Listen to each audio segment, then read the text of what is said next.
Video है और इस वीडियो में हम जब इंस्टॉलेशन कर लेते हैं अपने ऑपरेटिंग सिस्टम की, तो उसके बाद इसको कनेक्ट कैसे करना है इंटरनेट से, उसके बारे में जानेंगे।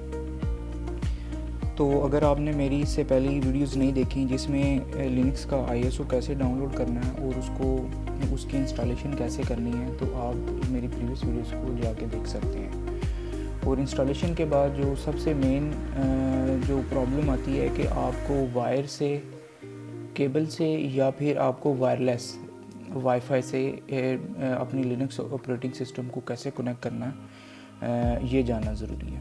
दोनों कंडीशंस में वायर कनेक्शन के अंदर और वायरलेस कनेक्शन के अंदर हम ये जानेंगे कि हमें ऑटोमेटिक कॉन्फ़िगरेशंस कैसे करनी है या फिर आपने मैनुअल कॉन्फ़िगरेशंस की नेटवर्क की कैसे करनी है।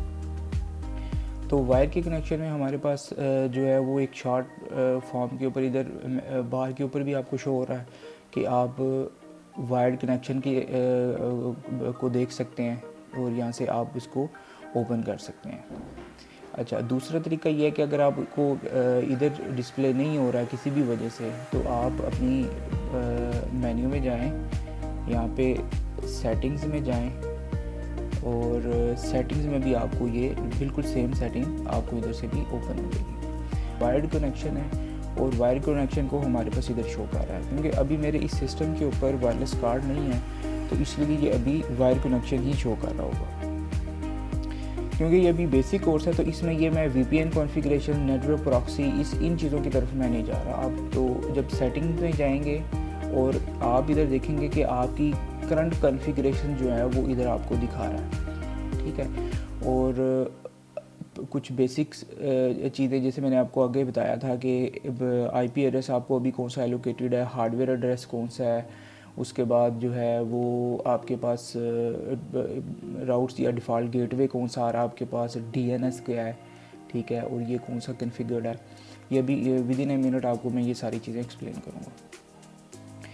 आइडेंटिटी में आपके पास ये कनेक्शन का नेम शो कर रहा है, इसको आपको चेंज करने की ज़रूरत नहीं है, इसको एज इट इज़ रहने दें। उसके बाद IPv4, ठीक है, IPv4 के ऊपर आप ये चीज़ देख सकते हैं कि ऑलरेडी जो है वो ऑटोमेटिक मेथड के ऊपर सिलेक्टेड है ये, ठीक है। IPv4 ऑटोमेटिक सिलेक्टेड है। ऑटोमेटिक का क्या मीन्स है, या DHCP, इसको थोड़े टेक्निकल टर्म में अगर आप बात करें तो इसको DHCP सेटिंग्स कहते हैं।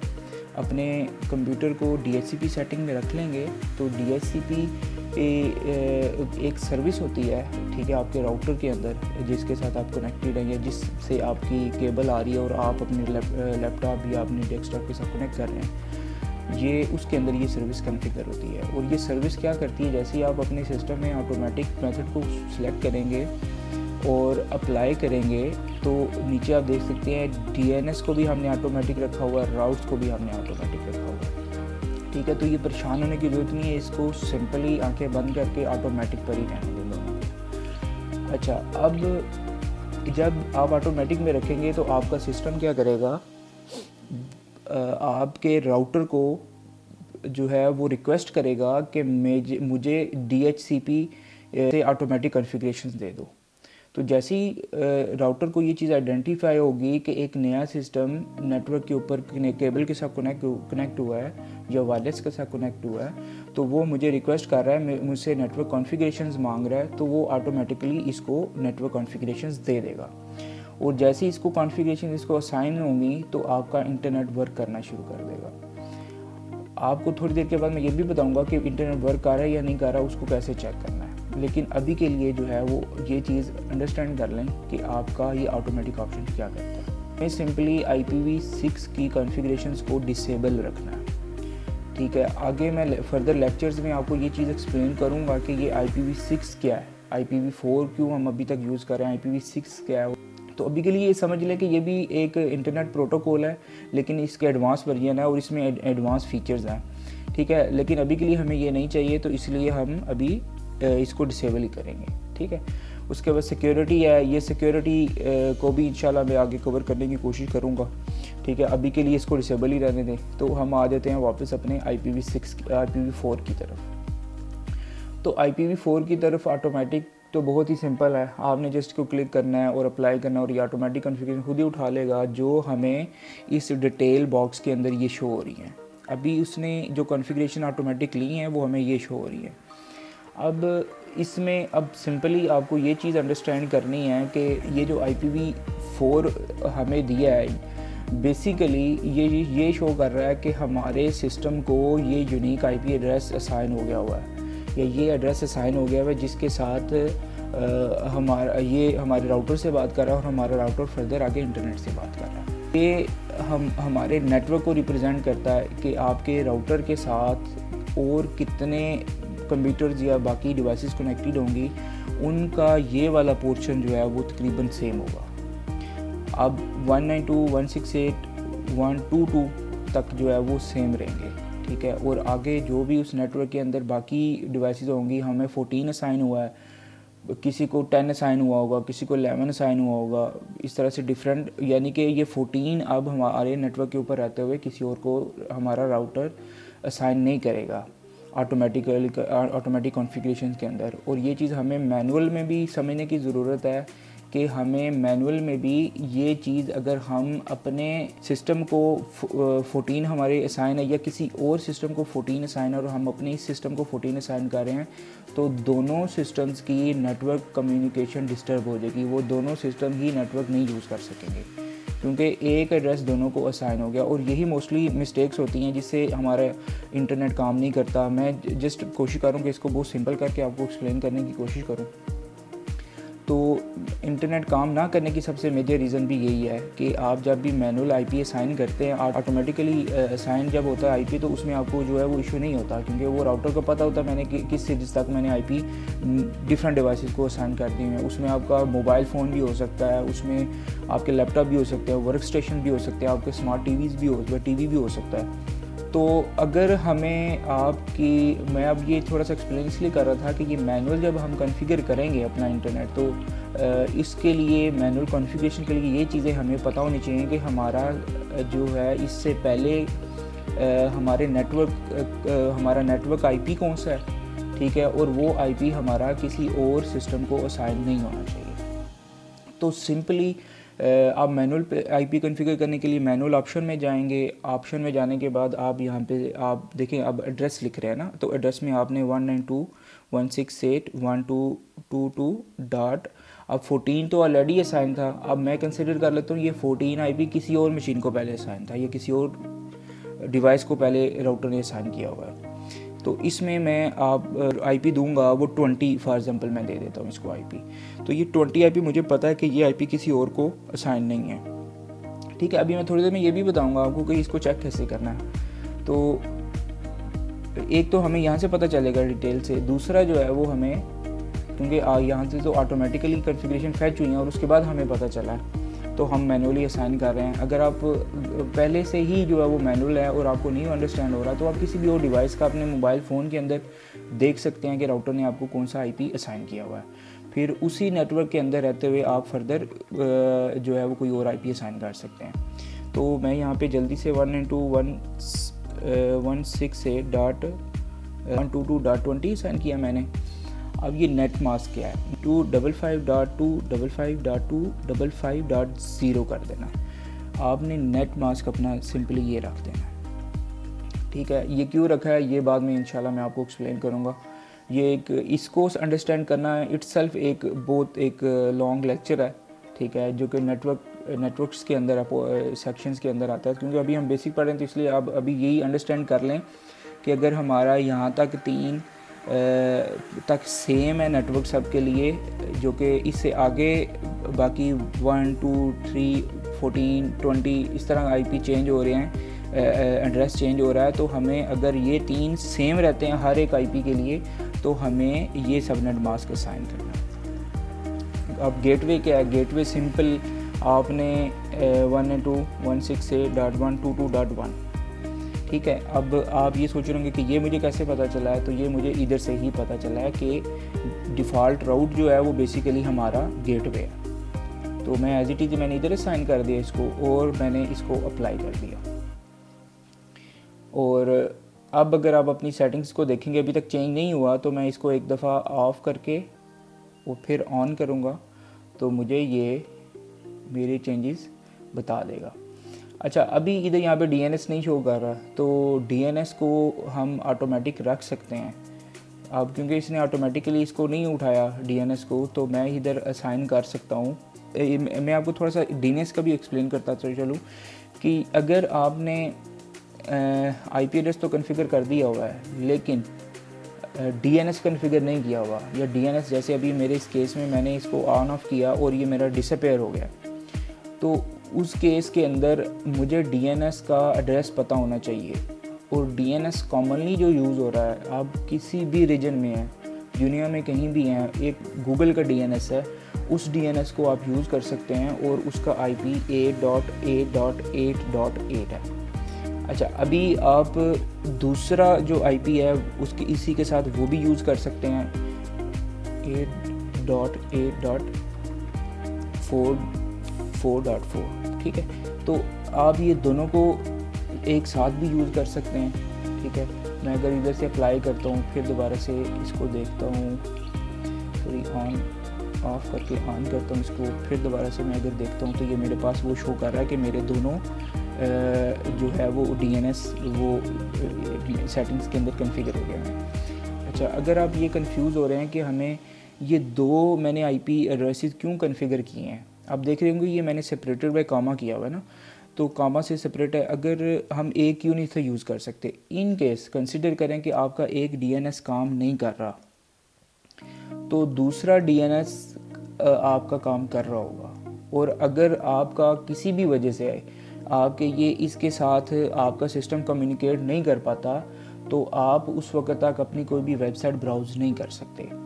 अब मैं आपको ये बताना चाह रहा हूँ कि ये DNS जो है वो है क्या और इसकी यहाँ पे नेटवर्क कॉन्फ़िगरेशंस के अंदर ज़रूरत क्यों पड़ रही है। आप टेक्निकली देखें तो आपका IP एड्रेस और ये तीनों चीज़ें देने के बाद आपका जो सिस्टम है वो नेटवर्क से कनेक्टेड है और इंटरनेट से भी कनेक्टेड है, लेकिन इसमें लेकिन फिर DNS की हमें ज़रूरत क्यों पड़ रही है फिर। तो इस चीज़ को आप इस तरह से समझ सकते हैं कि अभी तक के लिए जो कॉन्फ़िगरेशन हमने की थी विदाउट DNS, उसमें आप अपने आपके सिस्टम को ये पता था कि मेरा ये नेटवर्क है और मुझे जो है वो इस नेटवर्क से बात करनी है। अब जो सिस्टम नेटवर्क टू नेटवर्क बात कर रहा होता है वो कर रहा होता है इस IP की बेस के ऊपर, लेकिन हम जब एज अ यूज़र google.com लिखते हैं, facebook.com लिखते हैं, yahoo.com लिखते हैं, तो हमें उसमें ये चीज़ अंडरस्टैंड नहीं होती, हमें उन सर्विसेज के IP एड्रेसेस नहीं पता है, ठीक है। तो उन सर्विसेज के IP एड्रेस किसी भी बंदे को याद नहीं है और ना ही याद रखना इजी है। तो ये सर्विस क्या करती है कि आपके ह्यूमन रीडेबल एड्रेसेस को IP एड्रेसेस के ऊपर कन्वर्ट कर देती है ऑटोमेटिकली। इस सर्विस के पास रिकॉर्ड होता है कि google.com के अगेंस्ट कौन से IP एड्रेसेस हैं, facebook.com के ऊपर कौन से IP एड्रेसेस हैं, yahoo.com के ऊपर कौन से IP एड्रेसेस हैं। आप सिंपली अपने ब्राउज़र में yahoo.com लिखेंगे तो वो आपको yahoo.com की वेबसाइट पे ले जाएगा विदाउट शोइंग इट्स IP। तो उसका IP आपको बताए बगैर ही आपको उसके IP की ज़रूरत नहीं पड़ेगी। अब इस चीज़ को मैं थोड़ी देर में आपको प्रैक्टिकली भी करके दिखाता हूँ। तो अगर आपको इसका कोई सेकेंडरी DNS या दूसरे DNS का नहीं पता है, तो आप सिंपली एक ही DNS लिख के रख सकते हैं अपने पास, उसका भी कोई इशू नहीं है। सिर्फ ये है कि अगर इससे कम्युनिकेट आपका सिस्टम नहीं कर पाएगा तो आपको आपकी वेबसाइट ओपन नहीं हो पाएगी। अच्छा, अगर मैं दोबारा से जो है उसको देखता हूँ तो ये अब आपके पास ये क्लियर इन्फॉर्मेशन आ गई है सारी। अब ये हार्डवेयर एड्रेस क्या है, ये मैं इससे कंफ्यूज अभी बिल्कुल नहीं हूँ। आप सिर्फ अभी इन चीज़ों को याद रखें कि ये चीज़ें हमें इस तरह से मतलब वो अंडरस्टैंड करनी है और ये चीज़ें हमारे लिए ज़रूरी हैं। अच्छा, सिंपली जब वाईफाई के केस में आपके पास प्रोसीजर बिल्कुल सेम है सारा, दोनों DHCP और आपके पास ऑटोमेटिक सेटिंग्स दोनों की केस में सेम ही होंगे। तो आपको अगर थोड़ी डिफ़िकल्टी लगती है, क्योंकि मैंने मैनुअल का इसलिए बताया है कि कुछ केसेस में आपको ज़रूरत पड़ सकती है कि आपके राउटर के अंदर DHCP सर्विस कॉन्फ़िगर नहीं है और आपका सिस्टम ऑटोमेटिकली IP नहीं ले रहा, तो उस केस में आप अपना मैनुअल IP जो है वो कॉन्फ़िगर करके चेक कर सकते हैं इसको। तो अगर आप वायरलेस के केस में होंगे, क्योंकि अभी वो डिटेक्टेबल नहीं है वाईफाई कार्ड मेरे इसके ऊपर सिस्टम के ऊपर, तो इसलिए जो है मैं वायर कनेक्शन यूज़ कर रहा हूँ। तो अगर आप वाईफाई करेंगे तो आपके पास इधर नीचे वाईफाई का ऑप्शन आ रहा होगा, ठीक है। तो वाईफाई के लिए आपको क्या करना होगा, जैसे आप उस पर क्लिक करेंगे और आपको वाईफाई आपको सारे शो करना शुरू कर देगा, अवेलेबल वाईफाई कनेक्शन जो हैं। तो आप उन पे जाके सिलेक्ट करेंगे किसी भी अपने जिससे आप कनेक्ट करना चाह रहे हैं कनेक्शन वायरलेस वाईफाई से। तो आप जैसे उसको क्लिक करेंगे तो आपसे वो पासवर्ड मांगेगा। पासवर्ड मांगने के बाद आपको इधर जो है वो वायरलेस की कैटेगरी में सेम ही सेटिंग्स शो कर रहा होगा। तो आप जैसे आप वायर्ड शो कर रहे हैं वैसे वायरलेस भी इधर शो कर रहा होगा। तो आप सिंपली उसकी सेटिंग्स में जाएंगे तो आपको उधर भी सेम ऐसे ही मिलेंगी, ऐसे ही 4-5 ऑप्शंस मिलेंगे और उनको ऐसे ही आप कॉन्फ़िगर कर सकते हैं जैसे मैंने आपको पहले एक्सप्लेन किया। अच्छा, अभी आ जाती है बात डीएनएस की। तो डीएनएस को कैसे अंडरस्टैंड करना है, आपको मैं एक चीज़ बता दूं। देखें, अभी अगर आप google.com लिखते हैं तो आप सिंपली आपका सिस्टम गूगल के ऊपर ले जाता है, ठीक है। अगर आप yahoo.com लिखते हैं तो आपका सिस्टम आपको सिंपली yahoo.com के ऊपर ले जाएगा। अब ये थोड़ा सा टाइम लेता है ना, ये टाइम बेसिकली वो आपके इस एड्रेस के अगेंस्ट वो आईपी एड्रेस को देख रहा होता है और आईपी एड्रेस को रिजॉल्व करके आपको फ़ौरन से उसी आईपी एड्रेस के ऊपर ले जाता है। अच्छा, अगर मैं google.com के ऊपर आता हूँ, ठीक है, और मैं ये देखना चाहता हूँ कि आईपी मतलब इसके ऊपर कौन सा कॉन्फ़िगर हुआ है, तो उसके लिए मैं अपने टर्मिनल में आ जाता हूँ। यहाँ पे मैं क्या करूँगा, अब देखें यहाँ पे आपको जो है ना लिनक्स काफ़ी हेल्पफुल होगी कि आपको देखें ये कुछ है तो बेसिक लेक्चर, लेकिन मैं सिर्फ आपको ये अंडरस्टैंड करवाने के लिए, आपको करने की ज़रूरत नहीं है कि डीएनएस कैसे काम कर रहा है, सिर्फ मैं ये आपको एक्सप्लेन करना चाह रहा हूँ इस तरह से। तो अगर मैं एनएस लुकअप करता हूँ google.com को, तो उसने मुझे क्या कर दिया, ये उसका नेम है और ये उसका अभी का एड्रेस है, ये उसने मुझे बता दिया। और अब मैं अपने डीएनएस को क्या करता हूँ, डिसेबल कर देता हूँ। सेटिंग्स में जाके डीएनएस को मैंने कर दिया ख़त्म, ठीक है, अप्लाई कर दिया। इसके बाद एक दफ़ा इसको बंद करके इसको ऑन कर दिया मैंने, और अब फिर मैं देख रहा हूँ कि मेरे पास इधर अब जो है वो डीएनएस कोई भी नहीं आ रहा ना। तो अब मैं क्या करूँगा कि मैं अब दोबारा से इसको क्लोज़ करके google.com को ओपन करने की कोशिश करूँगा। तो आप ये देख रहे हैं कि मेरे पास अब उसको नहीं पता, आपके सिस्टम को, कि ये google.com है क्या, इसको उसका अल्टरनेटिव एड्रेस नहीं पता। ये इसको बता रही थी आपकी डीएनएस की सर्विस, और उस डीएनएस की सर्विस का बताने के लिए आपको उसका डीएनएस का आईपी इधर कॉन्फ़िगर करना पड़ता है, जो कि अभी सिस्टम के पास कोई भी डीएनएस की इन्फॉर्मेशन नहीं है, इसलिए वो उस आईपी को रिजॉल्व नहीं कर पा रहा। तो ये बहुत ही डिफ़िकल्ट है कि आप अब हर एक सर्विस के लिए उसका आईपी याद रखें। तो इसलिए हमें जो है वो डीएनएस को कॉन्फ़िगर करने की ज़रूरत है। और मोस्टली आप देख रहे होंगे कि आपने आईपी एड्रेस भी कॉन्फ़िगर किया हुआ, सारी चीज़ें की हुई हैं, तो आपका फिर भी वेबसाइट नहीं चल रही। तो ये मेनली डीएनएस आपकी मेन रीज़न होती है कि या तो डीएनएस से आपका सिस्टम कम्युनिकेट नहीं कर पा रहा, और या फिर आपका डीएनएस कॉन्फ़िगर नहीं है। तो उसको आप सिंपली इधर से जाके देख सकते हैं।